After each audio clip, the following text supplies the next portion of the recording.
نن خو بس خلک راوتی دي کو چاله د لاس خپل کوي دا شرک ته دا بدعت ته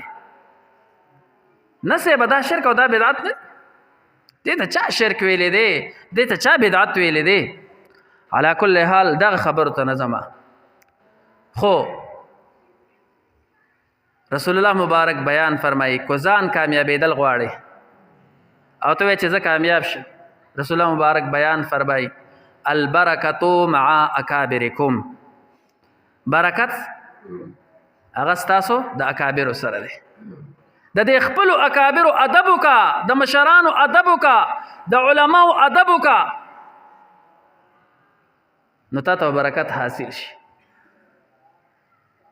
ته به د الله په نسبت باندې مقبول بنده وګرځېږي او چا چې د مشرانو بېعزتي کړې ده بې ادبي کړې ده نو هغه انسان الله رب ذوالجلال هلاک کړی دی دا زه نه ویم رسول الله مبارک بیان فرمایي رسول الله مبارک حدیث دی لحوم العلماء مسمومه چې د علماو دا غوښې چې دي دا زهریله دي زهریله چا چې د علماو بې ادبي کړې ده عالم پسې بد ویلي دي عالم پسې سپک ویلي دي نو دا د علماو غوښې د وخوړه او دا زهریله ده او زهریله سیز چې دی دا انسان ختموي امام ابو حنیفه رحمه الله کله چې د دوی والد صاحب وفات شو نو د دوی د مور عمر لسکم سل کالو 90 سال نو د علماو خو دشمنان وي امام ابو حنیفه رحمه الله له یو کس راغی ورته وی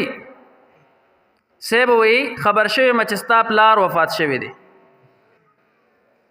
ویا او وی د مور د عدت هم تیر شوی دی نو وی په شریعت کې خدا دی چې کونډې د نکاحګانو نه مه منې کوي نو زه ستا مور سره نکاح کومه دومره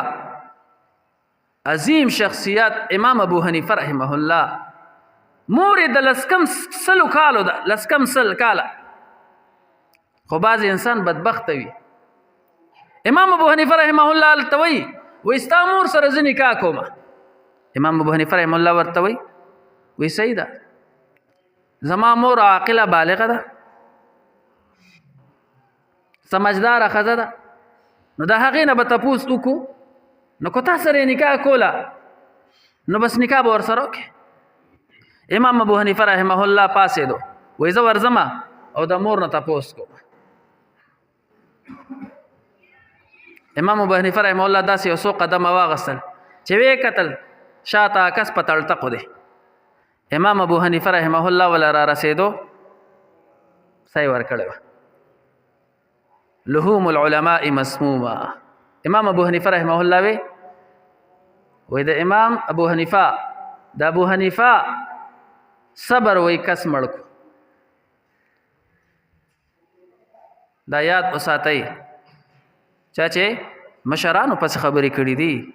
اکابرو پسې خبرې کړي دي علماو پسې خبرې کړي دي دغه انسان به ښه دروز نه ویني رسول الله مبارک بیان فرمایي زر تخپل نه لحوم العلماء د علماو غوښې زهریله دي زهریله مسمومه زهریله غوښې دي چا چې ورپسې بد رد ویلي دي چا یې بېعزتي کړې ده چا ورپسې کنزل کړي دي دغه انسان به ښه دروز نه بیا مومي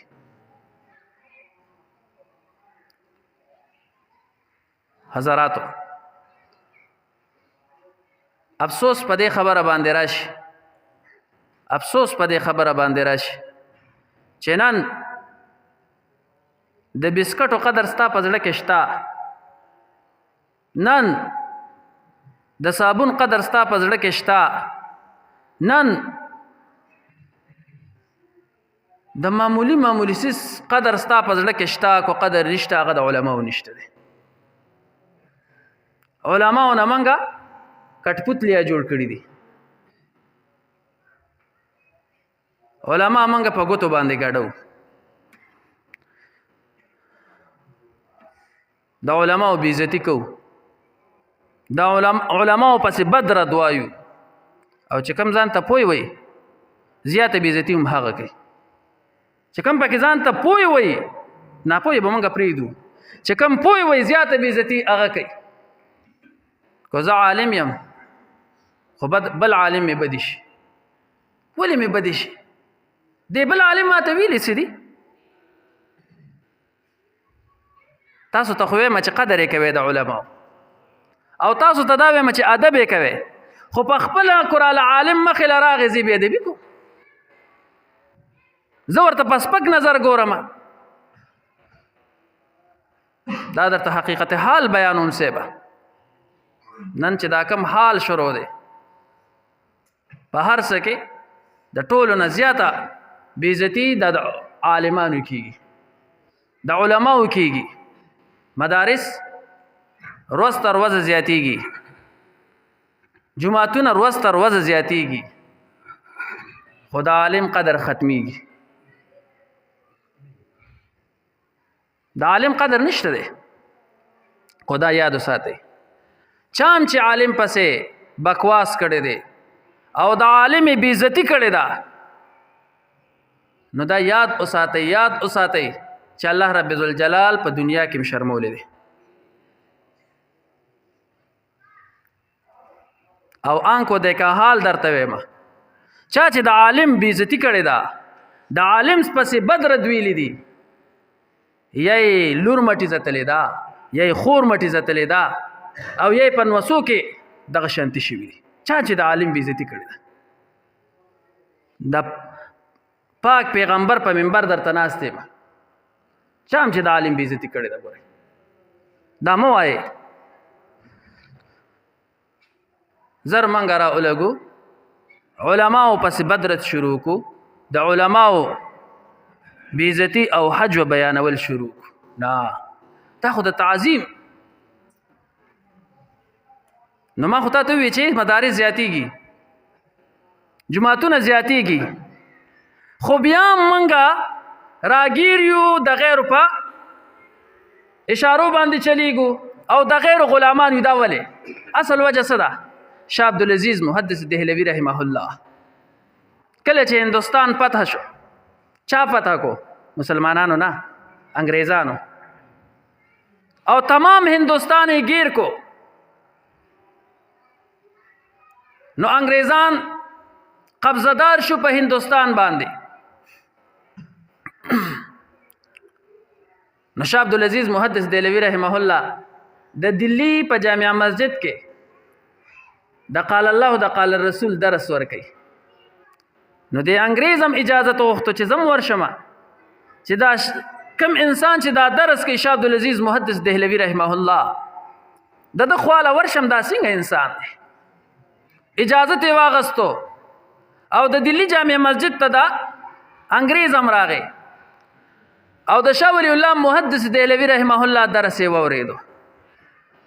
چې کله د شاه ولی الله محدث دهلوی رحمه الله درس واورېدو او شاه ولی الله شاه عبدالعزیز محدث دهلوی رحمه الله هغه د درس نه فارغ شو نو دی ورته وایي منګه په هندوستان باندې قبضه دار شو شاه عبدالعزیز محدث دهلوی رحمه الله ته وایي په هندوستان کې ته موجود یې دومره لوی شخصیت ستا د درس خو زه دومره متاثره کړم ته په هندوستان کې موجود یې او موږ بیا هم هندوستان ونیو دا څه وجه ده شاه عبدالعزیز محدث دهلوی رحمه الله ته چې په هندوستان کې خو ته یې دومره لوی شخصیت موږ بیا هم ستاسو نه هندوستان گیر کو زمونږ په قبضه راغله آخر وجه څه ده شاه عبدالعزیز محدث دهلوی رحمه الله ورته وایي تاسو افغانستان د هندوستان باندې قبضه وکړله هندوستان هم گیر کو وایي صحیح خبره ده خو اصل وجه دا ده چې دا خلک مونږ ته رانږدې کېږي نه